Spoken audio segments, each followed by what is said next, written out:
Bueno, muy buenos días, estudiantes. Bienvenidos a esta única sesión de B-Learning del curso de Fundamento de Economía Periodo 8. Entonces vamos a repasar los temas de la unidad 2, que son los agregados nacionales. Y vamos a adelantar un poco también conceptos de la unidad 3 de oferta y demanda del mercado, dado que no van a haber otra sesión. Igualmente, dentro de 8 días tendremos la réplica para volver a recordar estos puntos para quienes no pudieron asistir hoy o los que quieran repetir. Espero que todos los asistentes estén inscritos en la zona Centro Oriente, como lo dije hace unos momentos.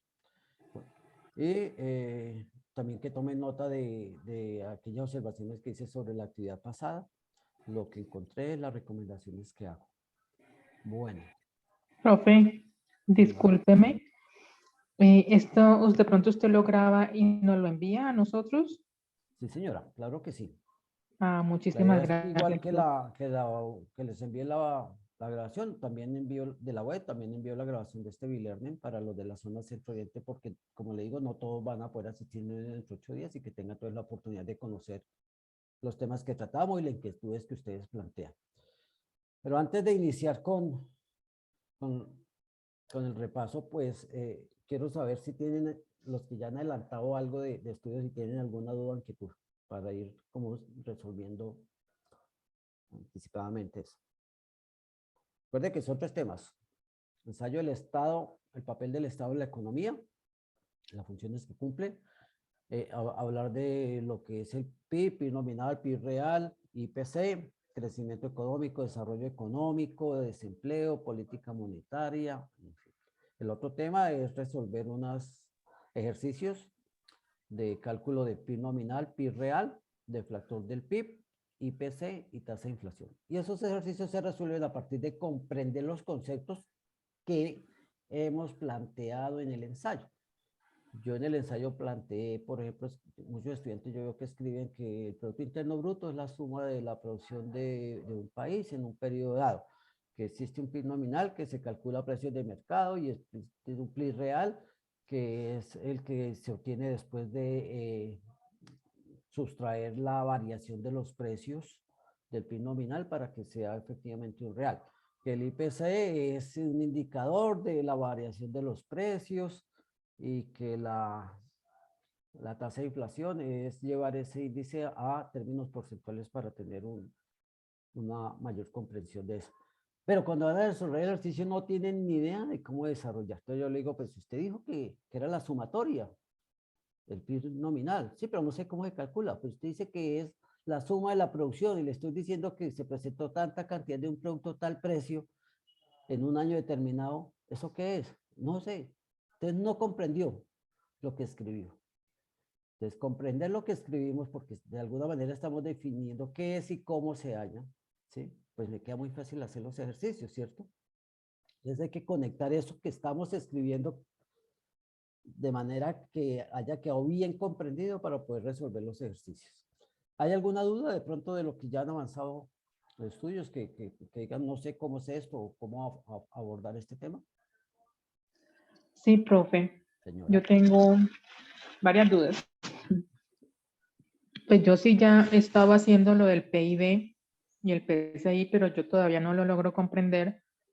Y para hacer los ejercicios, pues como usted dice, hay que comprender lo que dice allí, que cómo se hace, que cómo se calcula. Yo creería que de pronto si nos pudiera ayudar con un ejercicio, que no sea el mismo de lo que tenemos nosotros, pero pues sí nos pudiera ayudar con eso para poder comprender y poder realizar los ejercicios. Aunque sea el mismo, no pasa nada, con eso nos da una manito al menos con uno. No, la idea no es desarrollar el ejercicio. La manita que le doy son los consejos y sugerencias de que deben estudiar para apropiarse del conocimiento. Pero sí, yo en la web hice un ejercicio muy sencillo sobre eso. Listo, pero ya sé que hay una duda sobre calcular. Pero ¿tienen claro qué es el Producto Interno Bruto?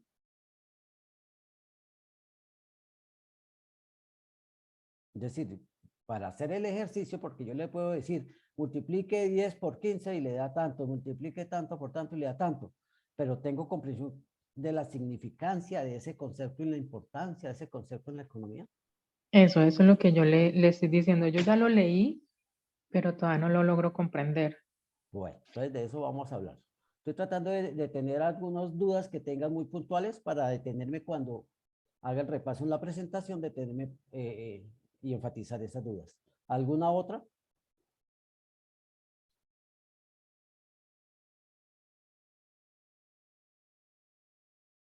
Bueno, parece que no. Entonces ahora sí vamos a...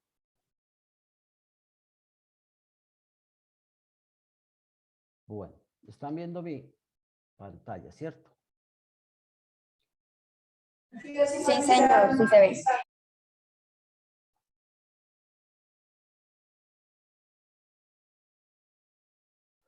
Les recordemos que en la primera unidad vimos que la economía se compone de tres agentes y entre esos tres agentes es que se dan todas las relaciones, empresas, familia y Estado. Y que ellos tienen una función muy específica. Las empresas producen bienes y servicios. Recordemos que estamos en una economía de mercado, ¿sí? Que toda la actividad económica se da a través del mercado, ¿sí? Y entonces para eso se necesita que hayan, para, aprendimos una cosa, la economía es administrar los escasos recursos para satisfacer bienes y servicios de las necesidades de la población. Es el primer aprendizaje que hicimos en la unidad pasada. Y que entonces esas necesidades que tenemos las familias, ¿sí? Las satisfacemos usando, utilizando, consumiendo bienes y servicios que producen las empresas. Y de eso se trataba de mostrar también el diagrama del flujo circular. Pero que hay un estado necesario, una economía que le dé un ordenamiento y un direccionamiento y una planeación a la economía y a todo ese mercado que se da entre empresas y familias. Y ese estado es muy importante, y es tema del ensayo de esta tarea, ¿sí? Y es muy importante porque es el que normatiza, tiene todo el marco jurídico, porque es que el que hace la planeación, el direccionamiento de cómo va a desarrollarse la economía en un país, cuáles son los sectores estratégicos que él cree que debe desarrollar e impulsar para que tener la economía sea una economía sana, productiva, creciente, que satisfaga las necesidades de absorber todo el empleo que se va generando a partir de la demanda de las personas que van saliendo al mercado laboral, pero que también tenga unas condiciones idóneas para las empresas para que puedan funcionar. Es decir, ese Estado tiene una responsabilidad muy grande para que la economía sea absolutamente sana y tener una responsabilidad muy grande también en el manejo de las dificultades que se le presenten. La economía presenta oportunidades, pero también presenta dificultades, ¿sí? Y eso lo hace a través, lo veíamos y lo vamos a ver más adelante en la división de la economía, a través de las políticas económicas, según lo que se vaya presentando. Ese estado, ¿sí? Como hablamos de una economía sana, ¿sí? Ese estado necesita saber si está sana o no. Y hay un indicador por excelencia en todos los estados y en todas las sociedades, en todas las economías, que nos dice si está sana o no. Y cuando yo hablo de sano, es como cuando, repito el ejemplo que dije en la web, cuando ustedes eran niños, y si los que tienen niños ahora lo saben, los llevan cada mes o cada mes al hospital ¿a qué? A pesarlos y a medirlos, ¿cierto? Y le dicen, no, este niño en un mes no ha subido de peso, ha disminuido o va muy bien. ¿Sí? Igual, ha crecido o no ha crecido.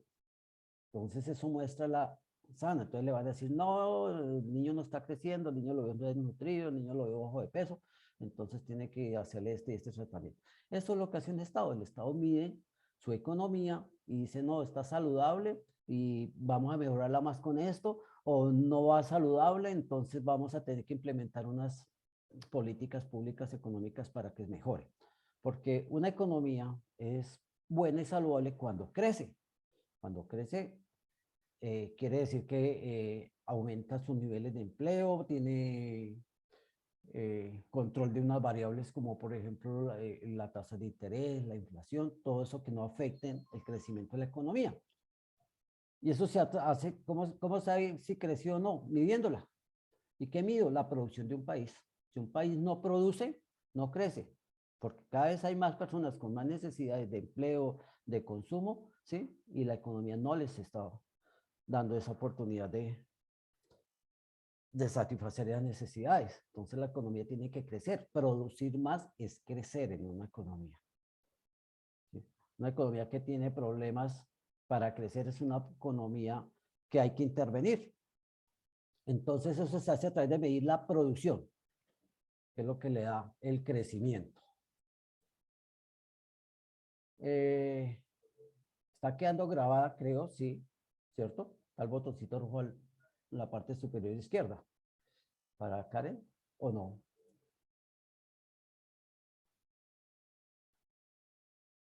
¿Me confirman? Sí, señor. Sí, está quedando grabada. Creo que sí, yo inicié la grabación. Entonces, se mide a través de la producción. ¿La producción está aumentando o está disminuyendo? Y eso es el PIB. Por eso se llama producto, que significa producción, interno, o sea, del país, en su totalidad. Bruto es total. Entonces, ¿qué mide? Mide toda la producción de bienes y servicios en un periodo dado. Puede ser el Producto Interno Bruto del mes, el Producto Interno Bruto de un semestre, el Producto Interno de un año. Lo más normal es que midamos año a año. ¿Sí? Y ese es el concepto, así de sencillo. Yo tengo que medir la producción del país y compararla año a año a ver si voy creciendo o Compañeros, no. ¿Sí? ¿Alguien habla? Bueno, entonces ya comprenden un poquito más el concepto, pero la pregunta mía es, ¿han leído la definición de qué es el PIB? Porque a veces, PIB, no sé, pero no he ido a buscar. Bueno, esto es el diagrama del flujo que ya lo hablamos un poquito de cómo funciona la economía de manera gráfica en cualquier actividad y que fue producto.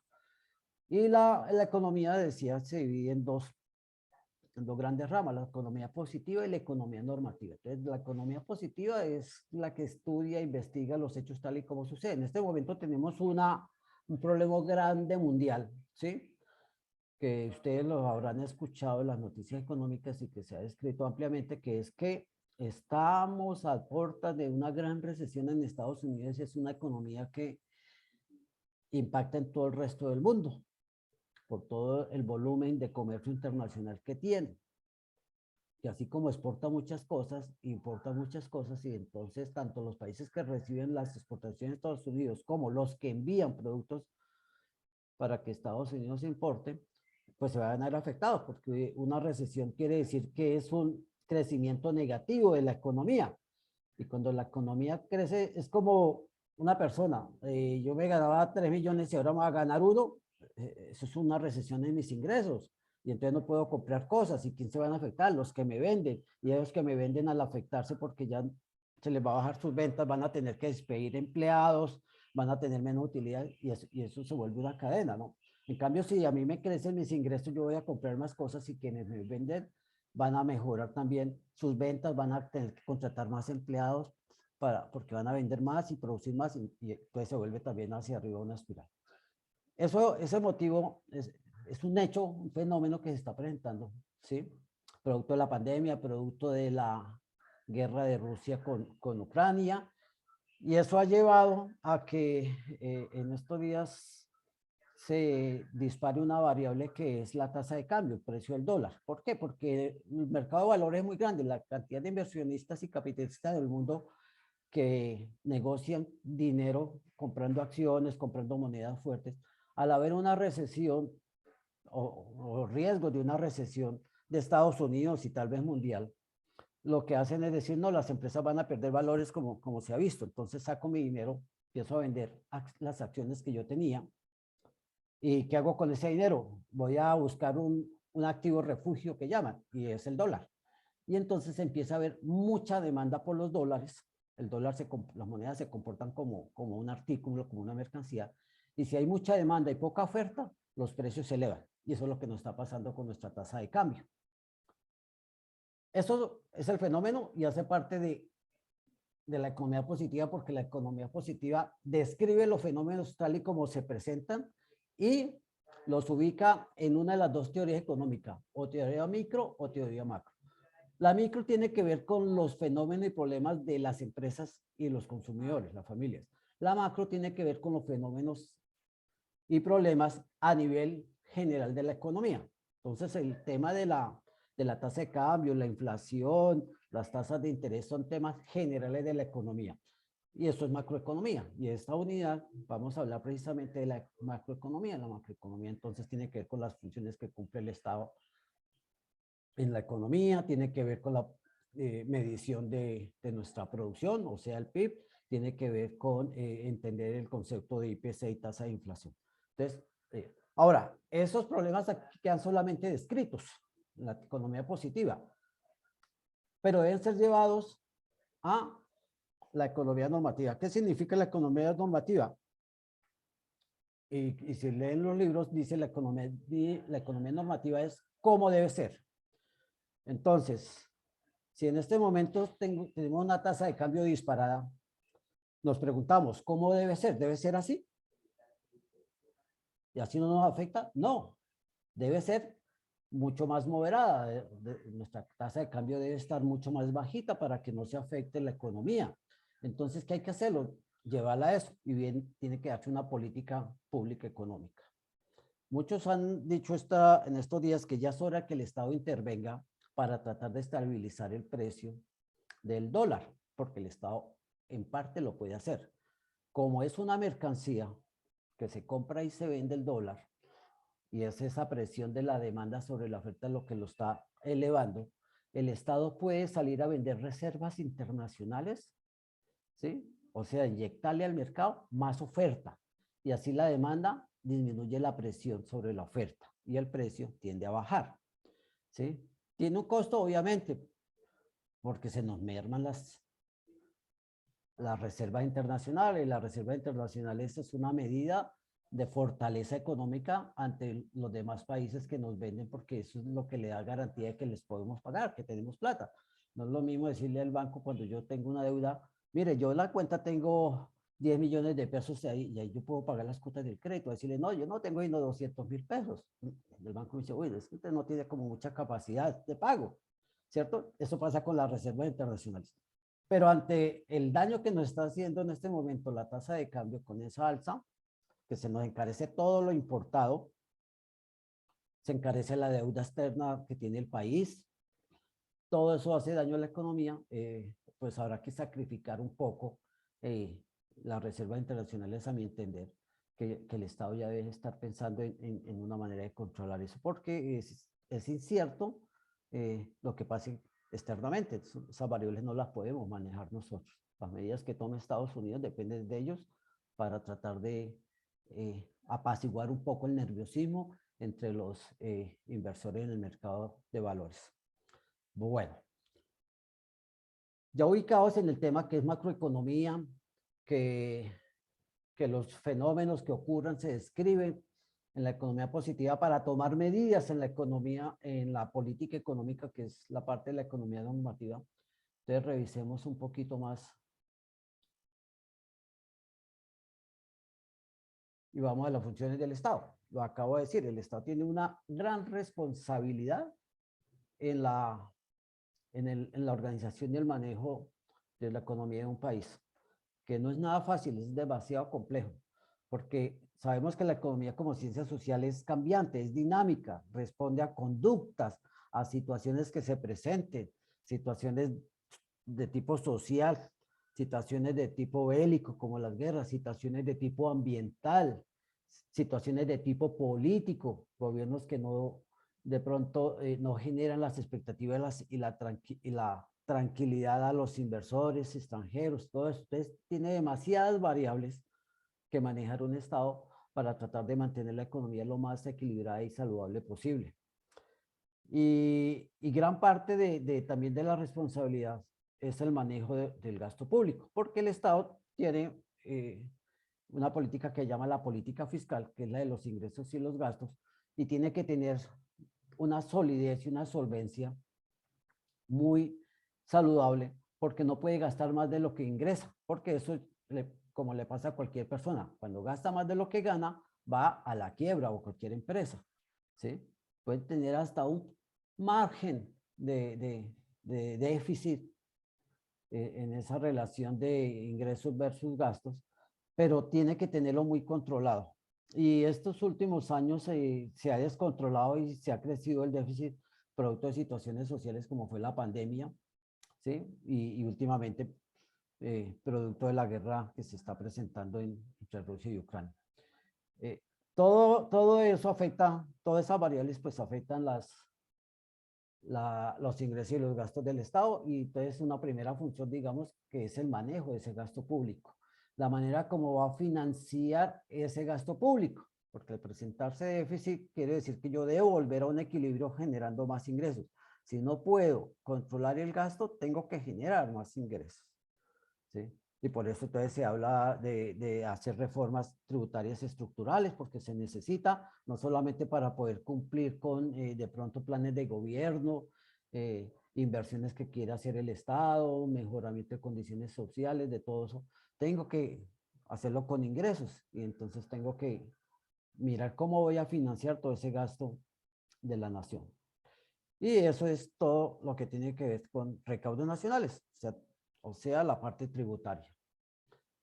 Importante es la regulación que hace el Estado de toda la actividad económica. Debe regular los mercados, debe regular las relaciones entre empresas y personas, debe regular cumplimiento de normas para proteger al consumidor, pero también para proteger las empresas. En fin, todo tiene que estar normal, porque si no hay un orden normativo, pues sería un caos. Y determinar políticas públicas dependiendo de las necesidades de la economía. Las políticas públicas no son solamente para resolver problemas, sino también para aprovechar oportunidades. Por ejemplo, si se presenta una oportunidad de exportación de cierto producto que el mundo demanda, ¿sí? Entonces una política pública puede ser el fomento a esa actividad económica.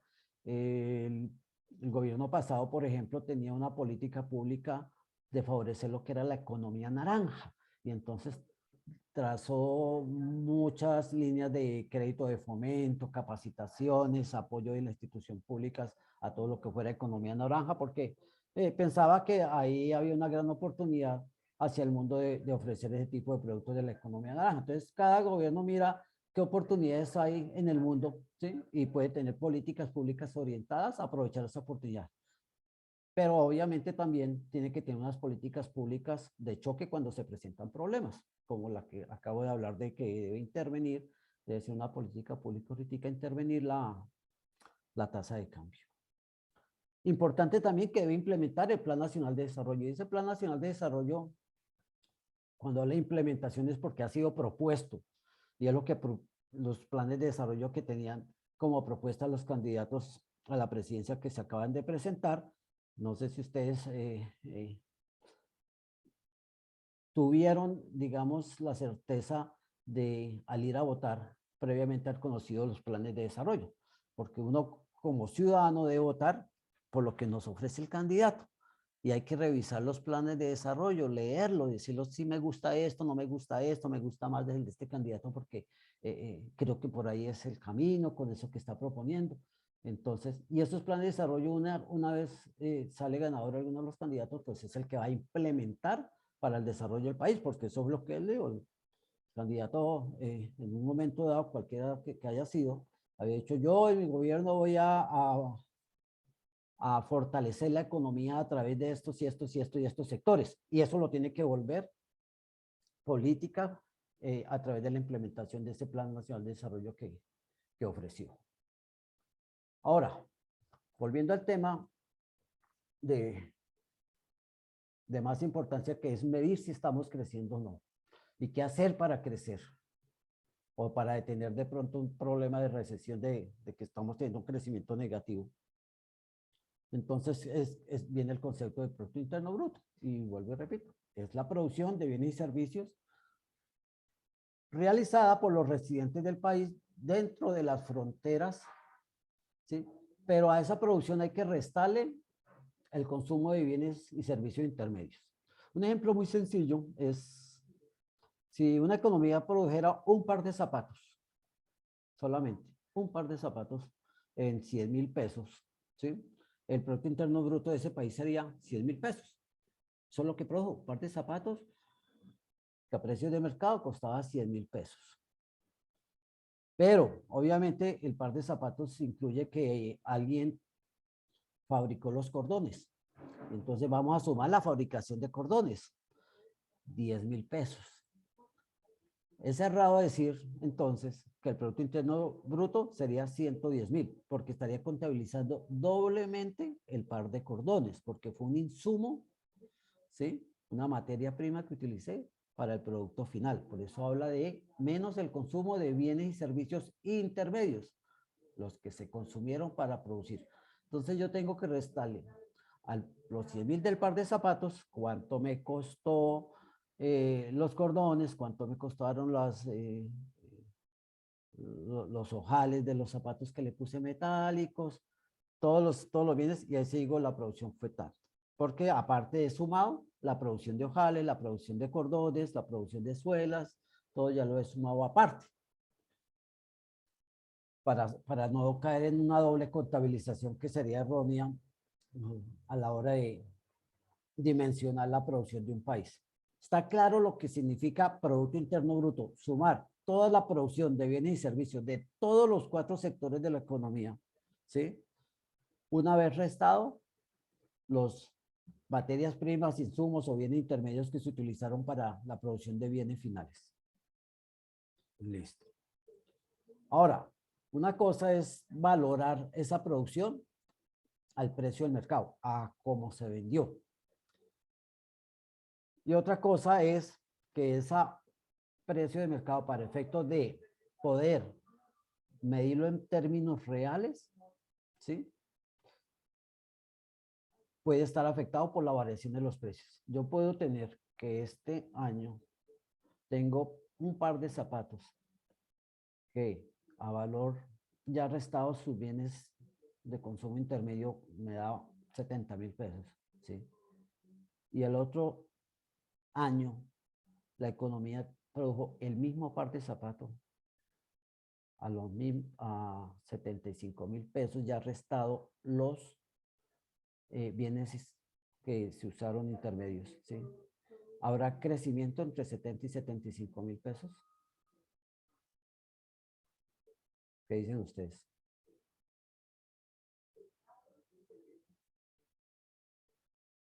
¿Me están escuchando? Están muy callados. Sí, señor. ¿Sí? Un par de zapatos, ya, valor neto, en un periodo de un año, 70.000 pesos, el otro año 75.000, ya valor neto. ¿Hubo crecimiento económico o no? ¿Hubo? ¿Qué dice? Profe. ¿Sí? ¿La escucho? ¿Aló? Espérame, profe. Debe apagar uno de los dos, Sí. el celular o el computador.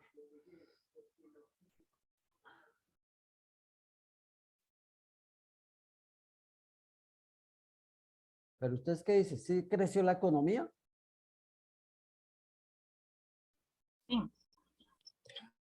Profe, pues yo diría que no creció mucho, ¿no? Ahí es donde utilizamos el PIB real para darnos cuenta como de un año base si realmente creció o no creció la economía. ¿Por qué no creció entre 70 y 75.000?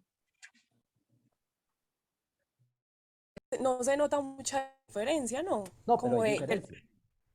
Así sería, así fuera de 70 a 71, de 70 a 90, hay diferencia. Hay una ¿Pero por qué diferencia. no Hay una creció? diferencia de 5.000 pesos.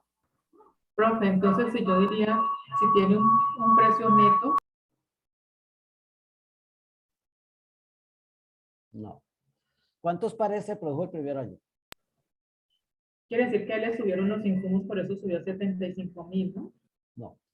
La producción fue el mismo par de zapatos. Empleó la misma mano de obra porque fue un solo par de zapatos. El mismo par de cordones. El mismo número de ojales. par de suelas, ¿sí? La producción fue la misma, no creció. ¿Qué fue lo que pasó? ¿Y por qué pasó de 70 a 75? Porque hubo una variación en el precio de venta. Sencillamente el que negoció se ganó 5.000 pesos más. ¿Y la ganancia es aparte de la producción de un país? No, no hace parte. ¿Sí? Entonces, ¿qué fue lo que varió? El precio. Y cuando varía el precio me puede alterar a mí la producción. Entonces, cuando yo mido 2 años a valores nominales, puedo ver que creció, pero puede haber sido por efectos de la variación en los precios, no por efectos de que produjimos más cantidades. ¿Sí me entiende? Entonces, ahí viene el término de PIB nominal y PIB real. PIB nominal es cuando medimos año a año a precios de mercado. ¿Sí? A precios de mercado. Quiere decir que viene incluida la variación en los precios de un año a otro. Y nos puede decir mentiras de que sí creció. Entonces, para tener la realidad, para hacer real la medición, yo tengo que eliminar la variación en los precios que ocurrieron de ese año al año siguiente con el que estoy midiendo. Y entonces viene el concepto de que cuando yo hago esa variación a través del deflactor del PIB, ya tengo el PIB real. Entonces, fíjese que ya aterrizamos. PIB nominal, que fue lo facilito de entender. PIB real es que al PIB nominal yo tengo que eliminarle la variación de los precios para que me dé la realidad. ¿Y cómo lo elimino? A través de un concepto que se llama deflactor del PIB, que es eliminarle la variación de los precios. Y listo los 3 conceptos. Ahorita más adelante vamos a ver entonces cómo hallo yo el deflactor del PIB. Pero ya, ¿y cómo hallo yo el PIB real? Pero ya he entendido el concepto, ¿cierto? PIB nominal, precios de mercado, PIB real, eliminando la variación de los precios a través de ¿qué? Del deflactor del PIB. Bueno. Ahora, cuando yo ya tengo PIB real, yo ya puedo saber en realidad si crecí o no crecí. ¿Sí?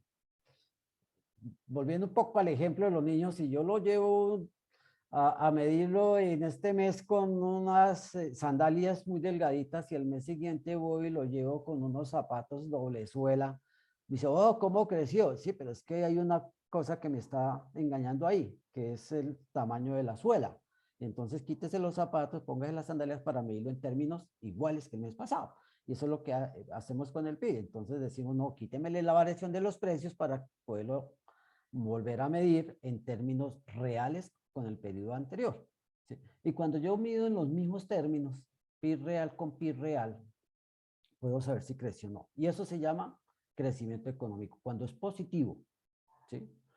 Porque cuando es negativo, como nos ocurrió del año 2019 o mejor dicho, el año 2020 con respecto al 2019, que hubo un crecimiento negativo, como lo vamos a ver en una cifra más adelante, entonces se llama que ya hay una recesión económica.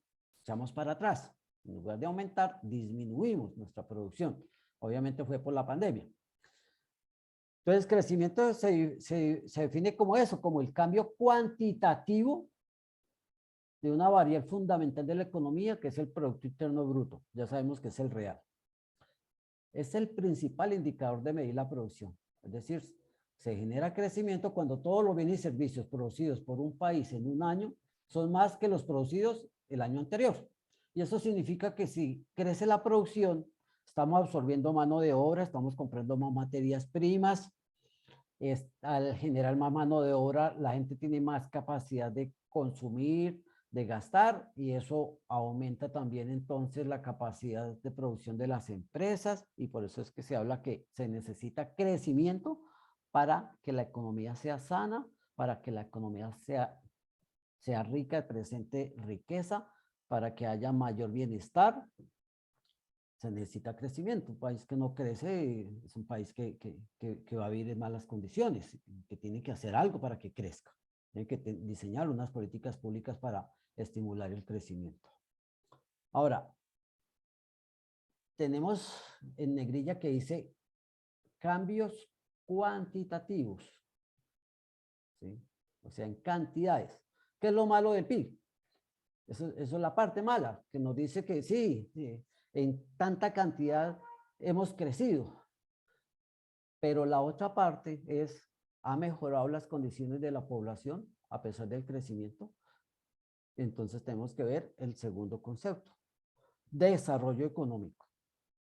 Y se define como el aumento cualitativo, ya de las cualidades. ¿Cuáles cualidades? Alimentación, servicios de salud, educación, transporte, todas las variables sociales. ¿Sí? Es obvio que si el país crece económicamente, cuantitativa, ¿sí?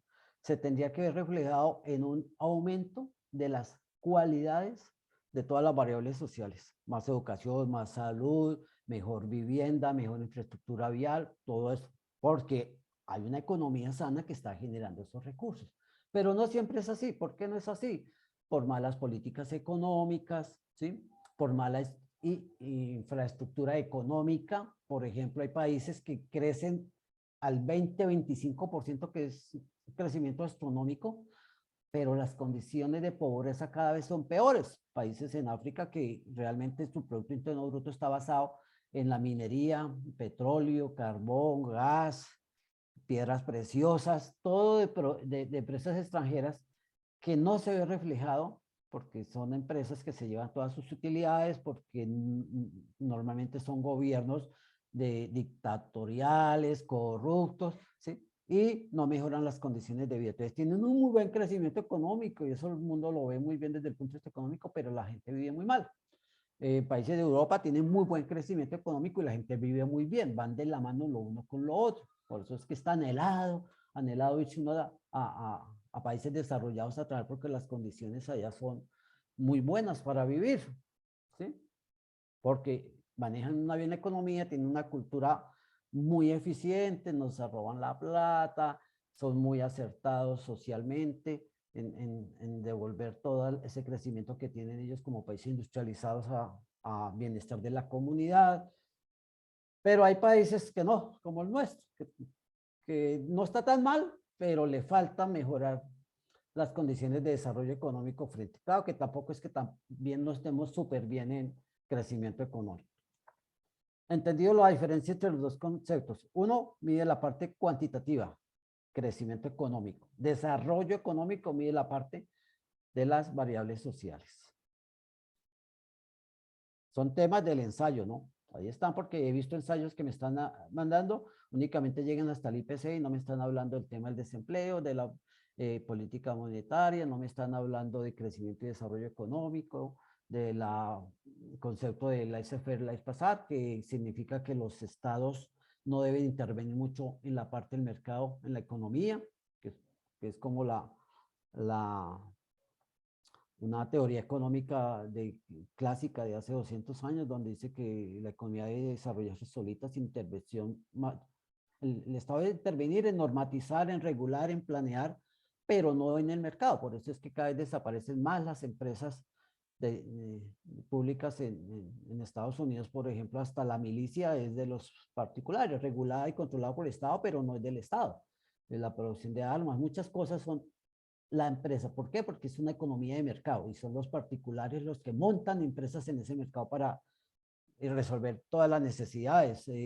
La cada vez más privatización de la educación pública, de la salud, es política de eso, de ese término de dejar pasar sin intervenir mucho en el mercado de esos bienes y servicios.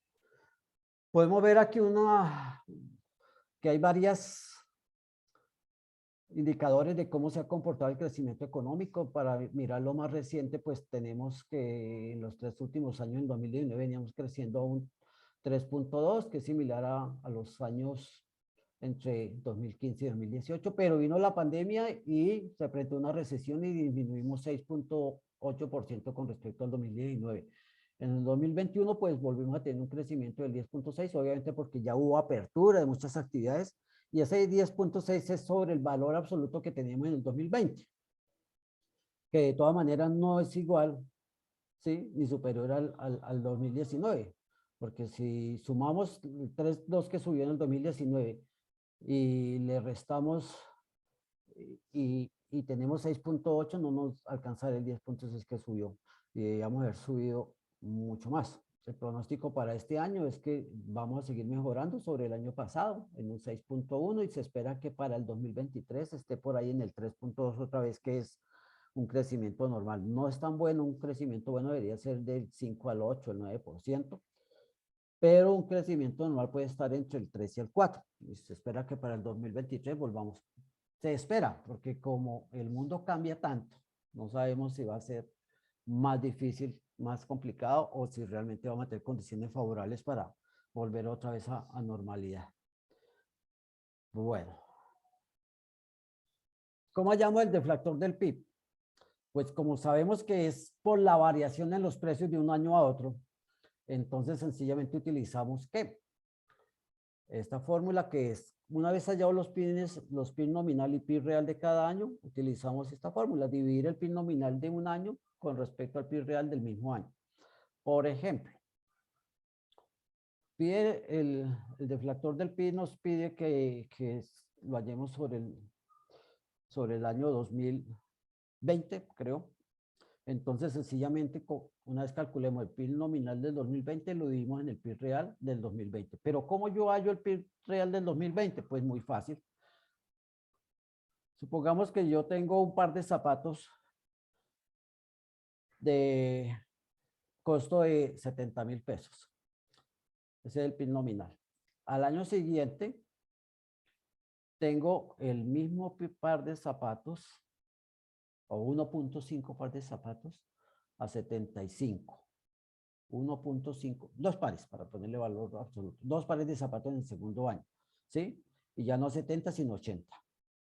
Para yo hallar el PIB real del segundo año, pues multiplico los dos pares de zapatos, que es la producción de ese año, por el precio del año anterior.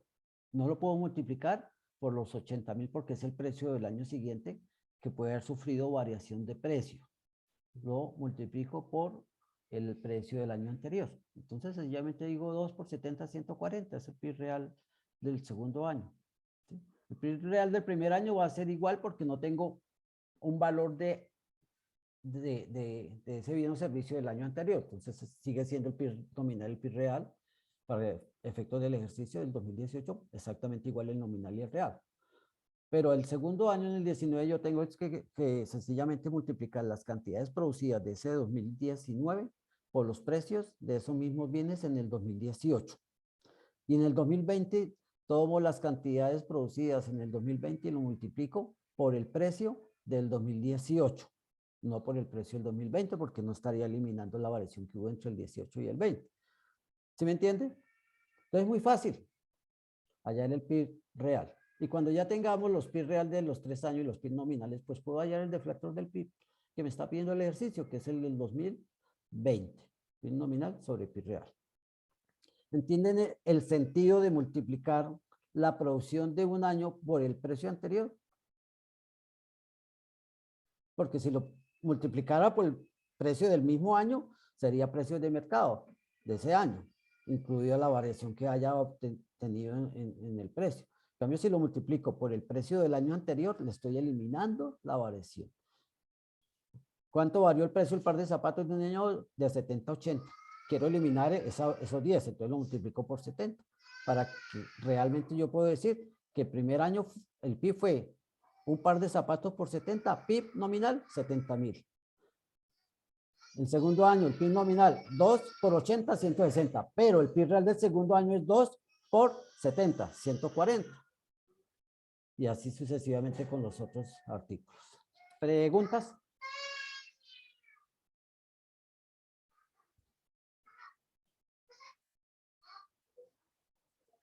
Bueno. Parece que no hay preguntas. De todas maneras van a tener la oportunidad de ver la grabación. Ahora, ¿qué es el índice de precio del consumidor? Pues es un indicador de cómo varían los precios. Es diferente a la variación en el PIB. ¿Por qué? Porque en la economía hay miles y miles y miles de bienes y servicios que se suman para hallar el PIB. Y todos esos miles y miles de bienes y servicios, ¿sí? Pueden ser susceptibles de variación de precios, que es lo que queremos hallar para conocer el PIB real. En cambio, cuando hablamos del IPC, solo medimos la variación del precio ¿de qué? De la canasta familiar. ¿Y qué es la canasta familiar? Es un grupo de bienes y servicios que normalmente las personas consumimos o compramos mes a mes, ¿sí? Y que el DANE hace una investigación de cómo están variando sus precios, porque es un indicador importante de si nos está alcanzando la plata o no. ¿Qué pasa cuando la plata no alcanza porque ese indicador se sube? Compramos menos productos, ¿cierto? ¿Y qué pasa cuando compramos menos productos? Las empresas venden menos productos y cuando las empresas venden menos productos se afectan. ¿En dónde se afectan? En que no va a poder mantener su planta de empleados, en que no va a poder comprar materias primas al producir menos, que a su vez alguien se las vendió y que entonces ese proveedor de materias primas se va a afectar. Igualmente va a tener que despedir empleados porque ya no vende la misma cantidad de materias primas. Entonces se vuelve toda una cadena. Se vuelve toda una cadena de afectación a la economía cuando los precios suben y por eso es un indicador que hay que tener muy bien controlado. Lo que nos está ocurriendo ahorita, que tenemos disparada la inflación. Y todos nos estamos quejando de que todo está más caro y no alcanza menos las plata y eso le preocupa no solamente al consumidor, sino al empresario porque también se está viendo afectado y al gobierno porque también se afecta. ¿Cómo se afecta el gobierno? Porque no puede tener una economía sana en crecimiento porque también en la medida en que todos ganemos menos, pagamos menos impuestos y entonces su presupuesto nacional y su manejo del gasto público se ve afectado. En fin, se vuelve toda una afectación no controlar el alza de precios. ¿Cómo se halla ese índice de precio del consumidor? Entonces, como le acabo de decir, a partir de la canasta familiar. Por eso ustedes tienen en el ejercicio unos cuadritos de la canasta familiar, que son unos bienes por precios para cada año. Eso es tienen que hallar multiplicar los precios por cantidades de esos bienes para hallar la canasta familiar de cada año. Y ya conociendo la canasta familiar, ya puedo relacionar el valor de una canasta familiar de un periodo con respecto al valor del otro, a ver cómo varió, si subió o bajó. Y ese es el IPC. ¿Cómo se calcula? Fácil. Tomamos el costo de la canasta familiar de un año determinado y lo dividimos en el costo de la canasta familiar del año anterior. Eso yo lo puedo hacer con esta fórmula o lo puedo hacer por regla de 3. Si este año la canasta familiar fue de 100 y el año pasado 120 y el año pasado fue de 100, ¿sí? Ya puedo decir que tengo un indicador, un índice de 2, porque pasó de 100 a 120, entonces ya en términos porcentuales ya puedo estar hablando de 0,2 o de 2. Entonces yo puedo hallarlo con regla de 3 o con esta fórmula. Teniendo ya el indicador, a mí no me dice nada porque es un valor absoluto. Me va a dar 1.15, me va a dar 0.8, cualquier valor me puede dar, pero no me indica qué es. Por eso hay que llevarlo a una tasa, que es decir, por 100. Si ahí me da 1,15, al llevarlo a la tasa, quiere decir que subí un 15%, porque pasé de 1 del 100, 15 decimales, ¿sí? Un indicador de 1,15 me va a dar una tasa de inflación del 15%. Y ya puedo decir que por cada 100 pesos que yo gastaba, ahora estoy gastando en los mismos productos 115 pesos. ¿Cierto? Y resulta que a mí el sueldo no me alcanza. Estoy gastando más de lo que puedo o que estaba gastando antes. Por eso es tan importante mantener vigilado mes a mes este indicador. Y ese es el concepto que yo una vez tenga los IPC, puedo utilizar para hallar la tasa de inflación desde el IPC del año anterior, digo, del año actual, 2, menos el IPC del año anterior sobre el IPC del año anterior por 100 y ya me da la tasa de inflación. Fácil, hallan primero el valor de la canasta familiar, teniendo el valor de la canasta familiar, hallan el IPC, relacionándolo un año con respecto al anterior, y teniendo el IPC pueden hallar la tasa de inflación, igualmente es un IPC con respecto al año anterior, en términos porcentuales, ya se me convierte en tasa de inflación. Bueno. Y ahí termina. Estos son indicadores de los últimos años. Hemos tenido unos indicadores que más o menos han sido estables. Algunas alzas por allá en el 2015. 19 estuvimos, el último año que tuvimos, alguna normalidad fue el 3.8. En el año de la pandemia bajó porque obviamente al paralizarse muchas actividades económicas disminuyó la presión de la demanda sobre la oferta y eso baja los precios. Cuando hay cierta oferta pero la gente no tiene que comprar porque hubo mucho desempleo, entonces los precios bajan. El año pasado estuvo en el 5.6, que fue relativamente alta, no debería haber sido tan alta. Este año está disparada, se calcula que vamos a terminar en el 7.1, pero yo creería que todavía es incierto que terminemos con esa inflación, así como vamos. Bueno. Recuerden la originalidad. Todas las tareas están enlazadas automáticamente al Turnitin. El Turnitin, el día que se cierra, al minuto siguiente del cierre de la actividad, ya les va a revisar eso. Al otro día, por ejemplo, el lunes cuando nosotros empecemos a revisar, ya tenemos este informe diciendo de qué tanta originalidad tuvo el desarrollo de la tarea. ¿Dudas, inquietudes? Es un repaso general. Recuerdo que la base tenemos la web, tenemos el material de estudio, tenemos material de apoyo que le hemos proporcionado con videos, incluso los videos del material de apoyo que está en el correo interno y en cada uno de los foros hay unos videos exactamente de cómo se calcula el PIB, el deflactor, todo está ahí en videitos muy sencillos que pueden ver. Las abuelas pueden volver a ver todas las veces que necesiten. Hoy hacemos como este repaso general. Si no hay duda, vamos a pasar a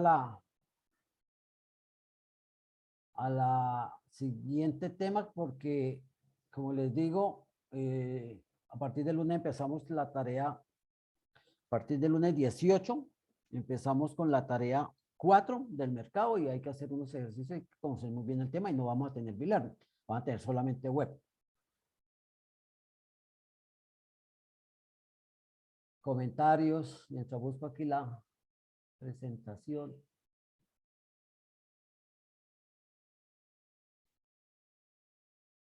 Están muy calladitos. No sé si está claro o están tan confundidos que no.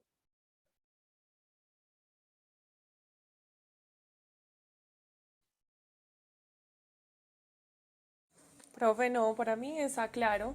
Ya me imagino, por ejemplo, yo he hecho los ejercicios del PIB, ya me faltan los del IPC, entonces me imagino que cuando uno llegue ya a ese punto ya va analizando lo que usted explicó y ya íbamos a entender mucho mejor. Ok.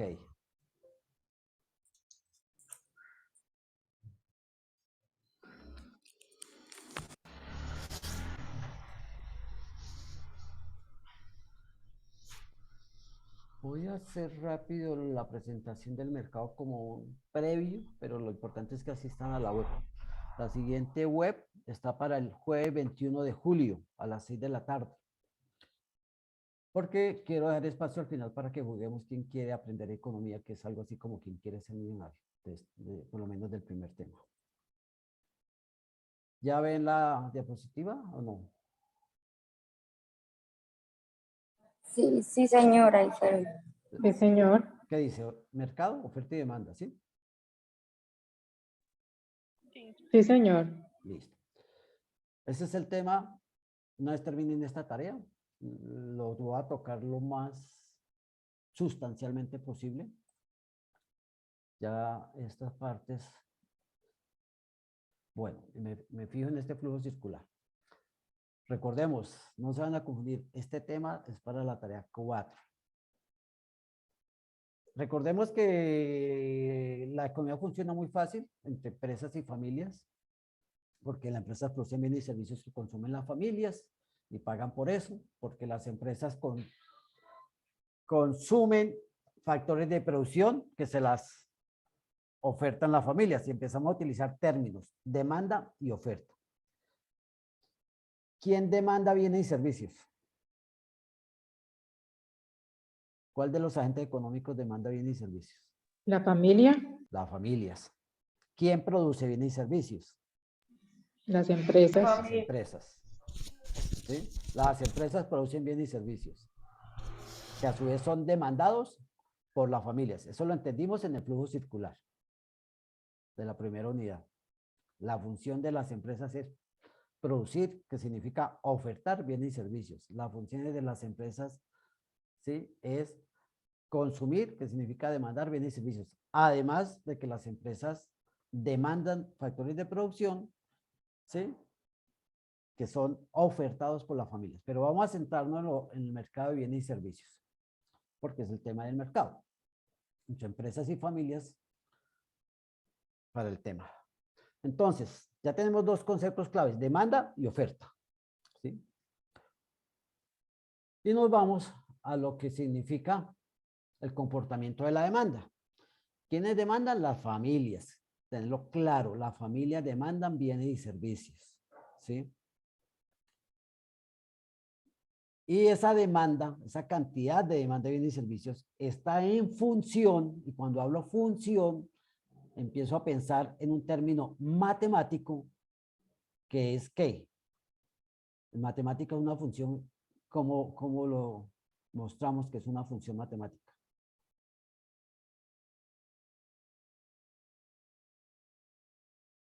Una ecuación, ¿se acuerda? Ecuaciones de primer grado, segundo grado y tercer grado. Por eso ustedes van a encontrar en el anexo 4 de esa tarea que les van a dar una función de demanda, que es una pequeña ecuación, y una función de oferta, que es una pequeña ecuación. Pero esto lo explicaré mucho más a profundidad cuando hagamos la web. Entonces, las cantidades están en función de los precios. Si el precio de un bien sube, las familias demandan más o menos cantidad. Menos cantidad. Si el precio de un bien se aumenta, las familias demandan menos cantidad. Por eso dice que la cantidad está en función del precio. Aumenta el precio, menos cantidad consumimos. Y si disminuye el precio de ese bien, la cantidad de demandada es más alta o más baja. Más alta. sí, Más más alta. alta. ¿Sí? Bajan los precios, compramos más, suben los precios, compramos menos. Eso es claro. Y eso así hemos funcionado siempre, pero de pronto no sabíamos que eso se llama ley de demanda en la teoría de mercados. Pero hay que tener en cuenta que eso funciona así si otros factores se mantienen constantes, que es un término económico que se llama ceteris paribus. Es decir, todo lo demás permanece constante, únicamente en función del precio, no en función de otras variables que las vamos a ver ahorita rápidamente. Entonces, la ley de demanda es muy sencilla. A mayor precio, menos cantidad demandada. A menor precio, mayor cantidad demandada. Y podemos verlo en la tablita que cuando los precios van subiendo, las cantidades demandadas van bajando. Y si llevamos eso a una gráfica, porque van a tener que hacer una gráfica, nos va a dar una curva así. ¿Sí? A cantidad cero, a precio cero, cantidad demandada, ¿sí? Tenemos 12. A precio de 0.50 la cantidad demandada tenemos 10. A precio de 1 la cantidad demandada tenemos 9. Porque a medida que va subiendo el precio la cantidad demandada va a ser bajita y cuando unimos los puntos tenemos una curva de demanda. Ahora,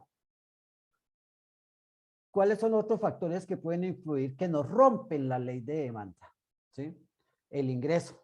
Porque puede que los precios suban, pero si a mí me sube el ingreso, yo de pronto compro incluso más cantidad de bienes, ¿no? ¿Cierto? Entonces, por eso se dice que solo se cumple la ley de demanda de que mayor precio, menos cantidad, si no interviene ningún elemento adicional.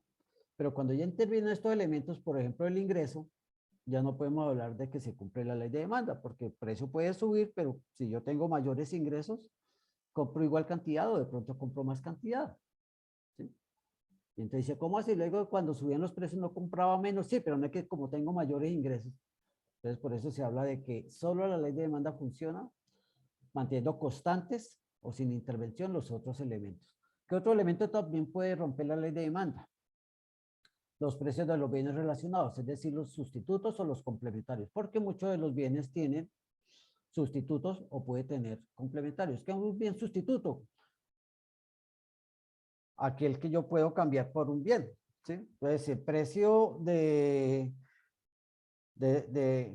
para hablar de la cantidad demandada del pan, ¿sí? ¿Cuál sería un bien sustituto? Una galleta. Entonces, si el precio de las galletas baja, la cantidad demandada de pan sube o disminuye.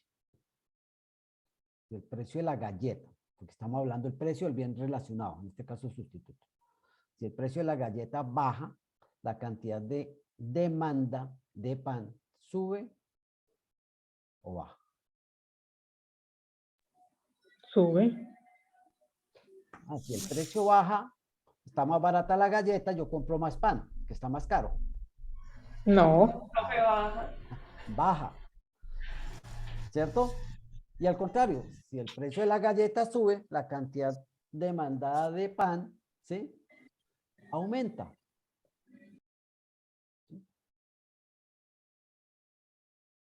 ¿Lo dije bien o no? Sí, señor. Si el precio de la galleta disminuye, está más barata, la cantidad demandada de pan también disminuye. ¿Sí? Porque si bajo el precio de la galleta, yo compro menos pan, disminuye. Si sube el precio de la galleta, ¿sí? Yo compro más pan, porque está más caro, entonces compro más pan. Entonces hay una relación directa o inversa entre el precio del bien relacionado con el precio del bien demandado. Directa. Es directa. Directo. Entonces, cuando hablamos de bienes sustitutos, siempre la relación va a ser directa. ¿Sí? Siempre va a ser directo. Cuando el precio de un bien sustituto sube, la cantidad demandada del bien que es el sustituto también sube. Pero si el precio del bien sustituto baja, la cantidad demandada del bien que se relaciona también baja. Ahora, bienes complementarios. Hablemos del ejemplo más clásico, la gasolina, con respecto a la demanda de automóviles o motos, automotores. Entonces, si sube el precio de la gasolina es complementario de los vehículos automotores, obviamente. O las llantas, o cualquier otro bien complementario. Si el precio sube de la gasolina, ¿qué pasa con la demanda de automóviles o motos?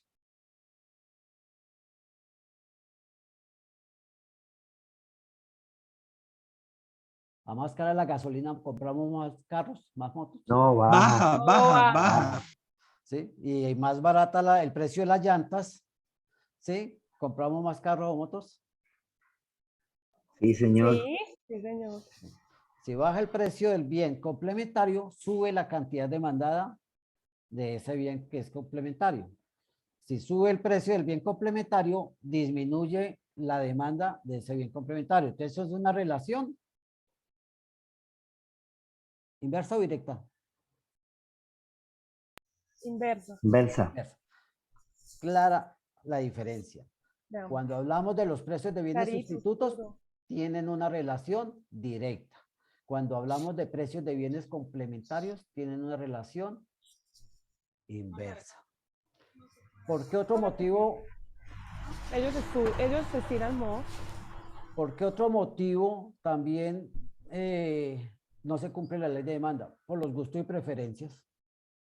Así el precio suba, si a mí me gusta y quiero comprarlo por moda, por lo que sea, yo compro más, ¿cierto? No me importa que el precio suba, aumenta la cantidad demandada. También por expectativas sociales, económicas, como las que suelen ocurrir en estos tiempos, también puede aumentarse la cantidad demandada hacia el precio suba. ¿Recuerdan qué pasó como fenómeno extraño cuando empezó la pandemia con el papel higiénico? Que mostraban los noticieros la gente comprando de a docenas y paquetados de papel higiénico cuando empezó la pandemia, nunca entendí por qué. ¿Sí? Tuvo una expectativa social ahí, de que a pesar de que empezaban a subir los precios, la gente compraba más papel higiénico. ¿Sí? Eso, por ley de demanda, no debería ser. Aumentaron los precios, compró menos. Pero como hay una expectativa social ahí rara de comprar papel higiénico, entonces empezamos a romper la ley de demanda por expectativas. Y lo mismo pasa por situaciones políticas que generan o favorabilidad o incertidumbre frente a un nuevo mandatario o una nueva posición política de un país o situaciones económicas. Esas son las razones por las cuales se puede romper la ley de demanda que nos dice que a menor precio mayor demanda y a mayor precio menor demanda. Pero estos son las variables. Ahora, miremos la oferta. ¿Quiénes representan la oferta?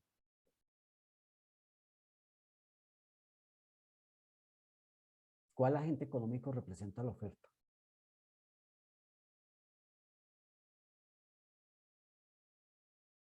Las empresas.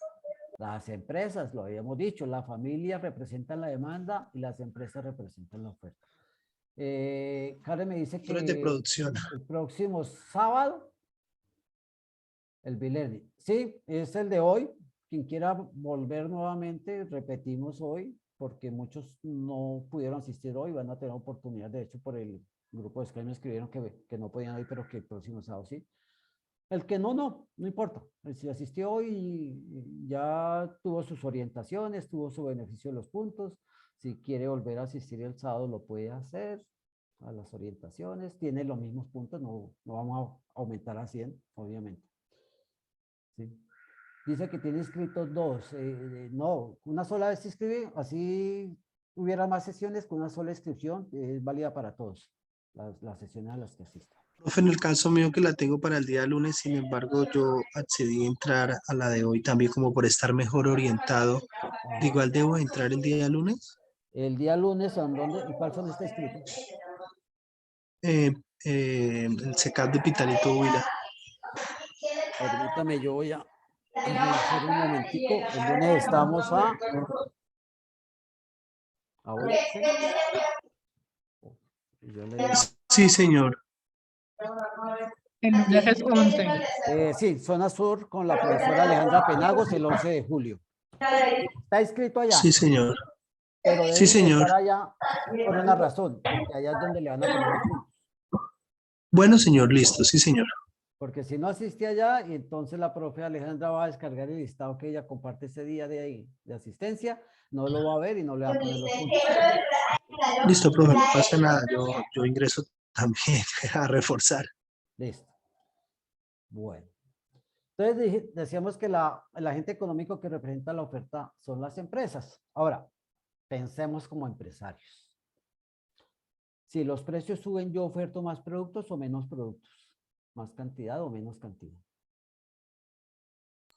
Menos cantidad. Menos, Cantidad. Listo. Resulta que yo vendo televisoras al millón y ahora están a 1.200.000. Entonces ahora digo, no voy a vender menos porque subieron de precio, voy a vender menos. ¿Correcto? es muy probable, profe, porque a mayor costo la gente menos compra. No piense como la gente, como el consumidor, piense como empresario. Sí, lo dije.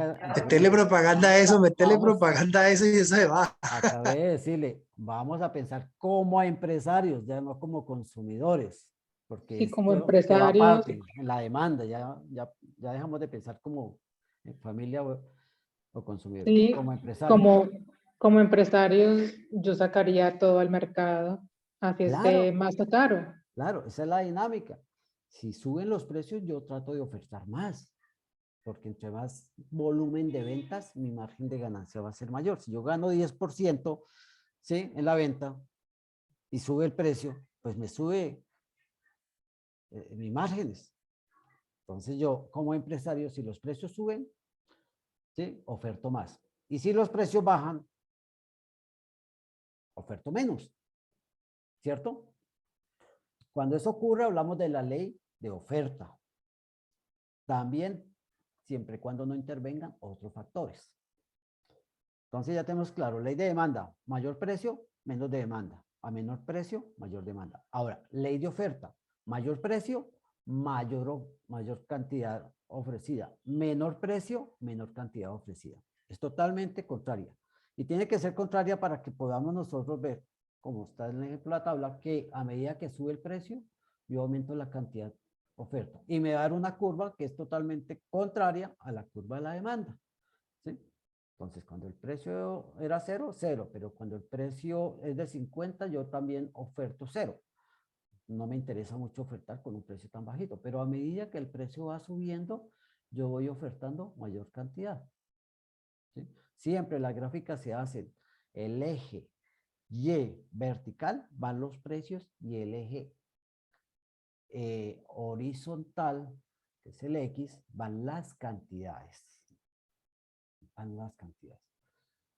¿Qué factores influyen en que se rompa la ley de oferta? Ya no solamente en función del precio. El precio de los factores productivos, el precio de las materias primas, la tecnología que implementemos y también las expectativas sociales, políticas y económicas. ¿Por qué? Porque cuando el precio de los factores productivos suben, ¿sí? Entonces a mí me cuesta más producir. Y eso me va a alterar en la cantidad producida, porque yo voy a tener que ofertar menos si los costos de producción suben, que es lo que se está presentando en el mercado de productos agrícolas. Los costos subieron porque los fertilizantes se dispararon. Un bulto de urea, dicen los agricultores, que valía 60.000, está en 180.000. Entonces ellos dicen, yo no siembro, ¿para qué? Para perder, para no ganar. No tengo suficiente plata para comprar todo eso. Subió esa materia prima. No produzco, no oferto. ¿Sí? Se escasea y disparo los precios. Es lo que nos está pasando con gran parte de nuestros alimentos. ¿Sí?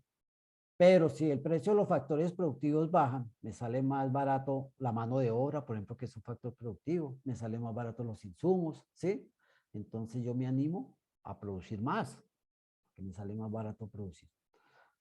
Entonces eso rompe el comportamiento de esas variables, factores productivos, materias primas, lo mismo con la tecnología. Si yo tengo una tecnología que me hace producir más y entonces produzco más barato, pues oferto más. Pero si tengo una tecnología obsoleta que no es lo suficientemente productiva en cantidades, pues oferto menos. Ahora, tenemos ya aterrizar los conceptos de oferta y demanda. Tenemos una tabla de comportamiento de oferta y demanda que cumple con lo que hemos dicho. A medida que suben los precios, la cantidad demandada se disminuye, que es la columna de la mitad de esa tabla, y a medida que suben los precios, obviamente la cantidad ofertada se aumenta. Como ya hemos graficado curva de oferta y curva de demanda, entonces nosotros podemos tener ahí varias conclusiones. Uno, encontramos que hay un punto donde las dos curvas se cruzan. ¿Qué significa? Cuando se cruzan, que a un determinado precio común para ambos, ¿sí? Las cantidades que están dispuestos a demandar son iguales a las cantidades que se está dispuesto a ofrecer en el mercado. Y eso se conoce como equilibrio del mercado. Porque en precios menores o precios superiores no hubo ese acuerdo, no hubo esa coincidencia en las cantidades demandadas y ofertadas.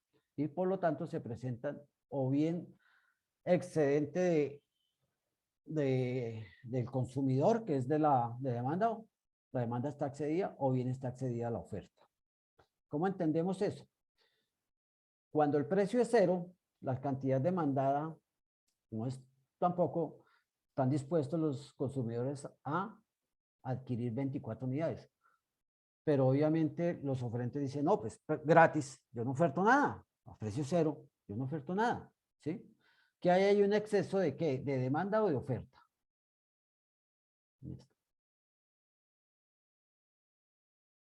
¿En dónde se presentó el exceso? En la demanda. La demanda está excediendo en 24 unidades a la oferta. Cuando el precio de pronto está en 1, ¿sí? Los demandantes dicen, yo estoy dispuesto, como ya subió, no a 24, como antes, pero sí a 21. Y el oferente dice, bueno, como ya subió un poquito, yo estoy dispuesto a ofrecer, pero solo 5. Todavía hay excedente de qué, de demanda o de oferta.